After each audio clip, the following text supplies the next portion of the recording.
Hey y'all, and welcome back to my channel, The Cutest Little Thing, Upcycle with Andrea.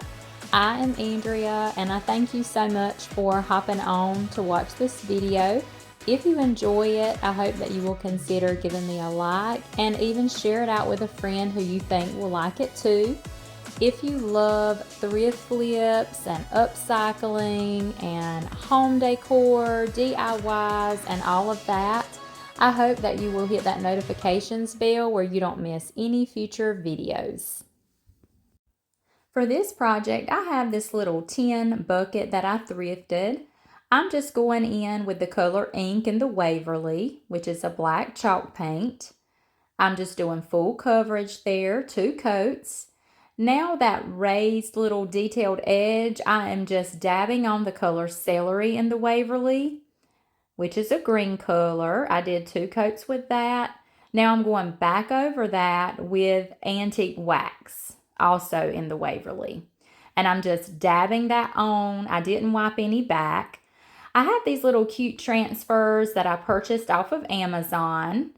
And I'm doing a reversible decor piece with this little bucket. So on one side, I'm just putting this cute little transfer on it of the little wagon with the fall images, pumpkins and things. So I just apply that with the little transfer tool that it comes with. Look how cute that is. I do wish I would have centered the wagon. I was trying to get the little hitch in there too, but I guess it looks okay. Now I'm just sealing that in with some antique wax and also just going over the entire side, even over the black paint. Now on the other side, I have these cute primitive images I purchased off of Etsy. I'm going to put the little crow coffee image there. I'm just going in with some Mod Podge to get that decoupaged on there. And now we'll have a little reversible decor piece. The coffee side can be used all the time.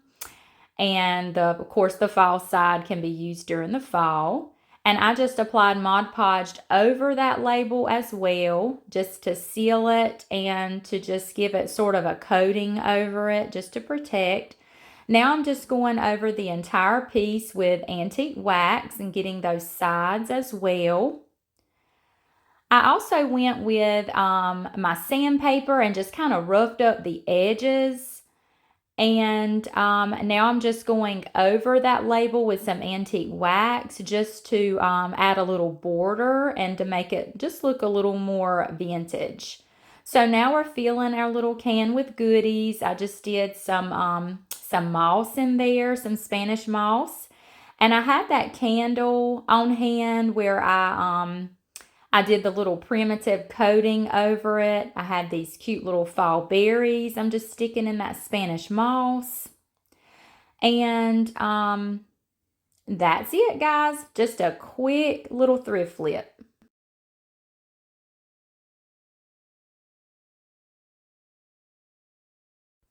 For this project, I have 3 jars that were in my stash. They were actually pasta jars that I kept and just removed the labels. I cleaned them up, took them outside, and spray painted them black just to prime them.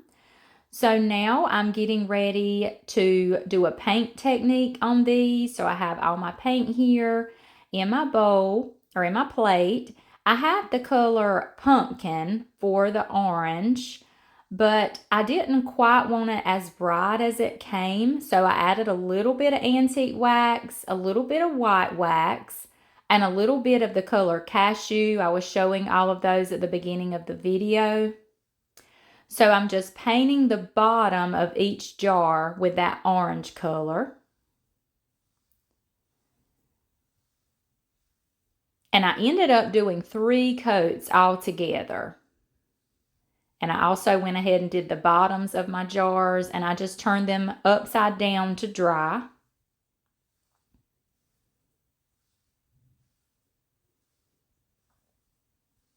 If you haven't guessed already, we are making candy corn jars. And I know I still have some gunk left over, that dry glue where that label was, but with what I'm doing, it doesn't matter. It's going to cover that up. Now I'm going in with some yellow for the middle of each jar. Now I didn't have any yellow chalk paint, so I had this acrylic paint. And I also mixed a little bit of white wax in there, and then that King's Gold color in the Apple Barrel brand. I just sort of mixed all of that together to get my yellow color. So I just went and on each jar I did the middle, and I ended up needing about 4 coats with that acrylic paint. And for the top, I'm going in with white. And for the white stripe, I just used the color Plaster in the Waverly. And my lines, I weren't looking for perfection here. I didn't want them to be, the sections to be absolutely perfect. So I didn't use, tape or anything to create those straight lines and those straight stripes. And with my plaster paint, I did 2 coats on each jar.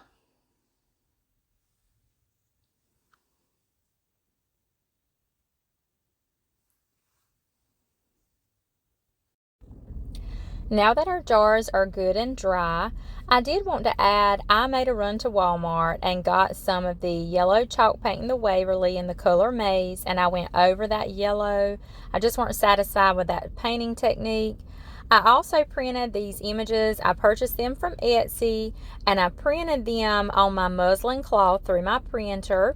If you are not sure how to do that, I did a full video tutorial back in July for my Christmas in July series, where I did that tutorial on how to print on your muslin cloth fabric. So I'm just going to Mod Podge those fabric labels onto each jar. So here I'm just applying that Mod Podge, and I'm applying my fabric label, just rubbing it down. With the fabric labels, you don't usually have a lot of wrinkles and things, but you still can. So just being careful applying those labels to each jar. And you want to make sure you apply that Mod Podge evenly over the entire area where your label will be, just so it adheres well. But these little labels were super cute. I figured, I'm not big into Halloween, but there is some cute little things that I like these little candy corn and the cute little ghost and things like that. So I figured before October was over, I needed to go ahead and do a little Halloween craft. So this is about as spooky as it gets at the cutest little thing. And these, I'm doing them so that they can be sold separately, or they can be sold as the set of 3, because I did 2 labels alike, and then the one trick or treat label that can be like displayed in the middle or in between the 2 little candy corn pieces. I saw there where I didn't have enough Mod Podge going all the way in my corner, so I just applied some more. Now I'm just taking, this is some ribbon I got from the Dollar Tree, this cute orange gingham check, and I'm just hot gluing around that to the rim of each jar. I'm just going like every inch or 2 and applying a little dab of hot glue and just pressing that in, gluing that down.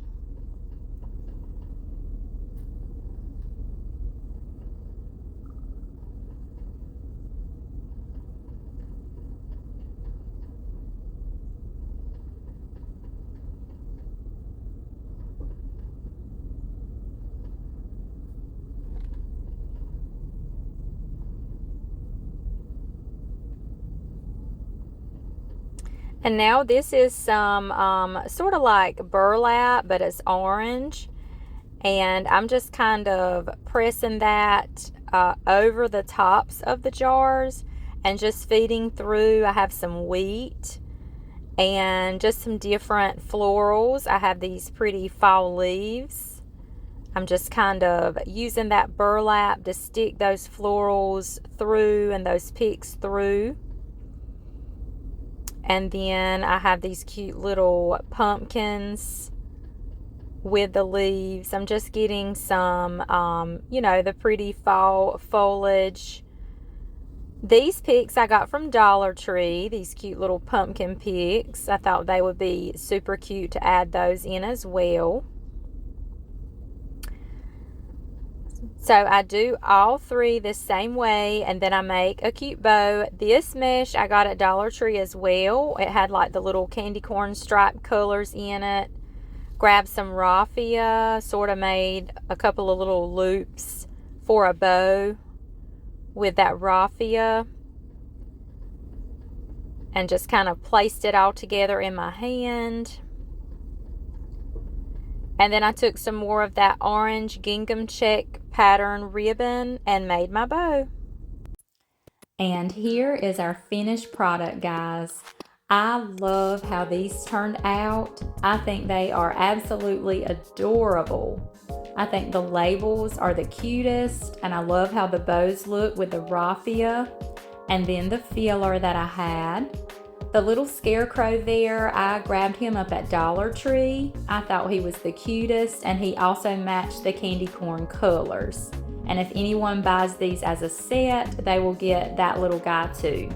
Thanks so much for watching, guys. I hope you enjoyed this video and this project. If you did, don't forget to hit that like button and share it with a friend. I hope you all have a blessed day, and I will see you on our next project.